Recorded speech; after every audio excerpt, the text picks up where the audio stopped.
మీ సంతాన కలను నిజం చేసుకునేందుకు ఈ రోజే 49 సంప్రదించండి 9390501418. బులియన్ మార్కెట్లో బంగారం, వెండి ధరలు రెండూ పెరిగాయి. అంతర్జాతీయ సంకేతాలు విలువైన లోహాల ధరల పెరుగుదలకు దారితీశాయి. దీంతో పెట్టుబడిదారులు, కొనుగోలుదారులు తిరిగి బంగారం, వెండి వైపు ఆకర్షితులయ్యారు. అంతర్జాతీయ మార్కెట్ అయిన కామెక్స్లో బంగారం ధరలు పెరిగాయి. అమెరికా డాలర్ బలహీనపడ్డం, వడ్డీ రేట్ల పెంపుపై అంచనాలు తగ్గడం వంటివి బంగారం ధరలకు మద్దతునిచ్చాయి. గణాంకాల ప్రకారం బంగారం ధరలు 1.63% పెరిగి ఔన్సుకు $69.2 చేరి $4,194కు చేరుకున్నాయి. వెండి ధరలు కూడా 2.83% పెరిగి ఔన్సుకు $62.7 వద్ద ట్రేడ్ అవుతున్నాయి. తాజాగా శుక్రవారం 11 గంటల సమయానికి ధరలు పరిశీలిస్తే తులం బంగారంపై భారీగా పెరిగింది.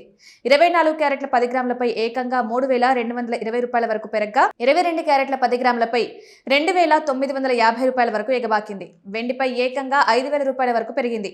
ఇక ధరలు పెరిగిన తర్వాత 24 క్యారెట్ల 10 గ్రాముల బంగారం ధర $1,47 వద్ద ట్రేడ్ అవుతోంది.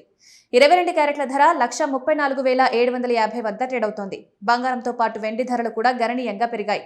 అంతర్జాతీయ మార్కెట్లో వెండి ధరలు 2% కంటే ఎక్కువగా పెరగడంతో దేశీయ మార్కెట్లో కూడా దాని ధరలు పెరిగాయి. ఇదిలా ఉండగా భారతదేశంలో వెండి ధరలు కిలోకి సుమారుగా 2,50,000 వరకు చేరుకుంది. ఇది ముందు రోజుతో పోలిస్తే గణనీయమైన పెరుగుదల.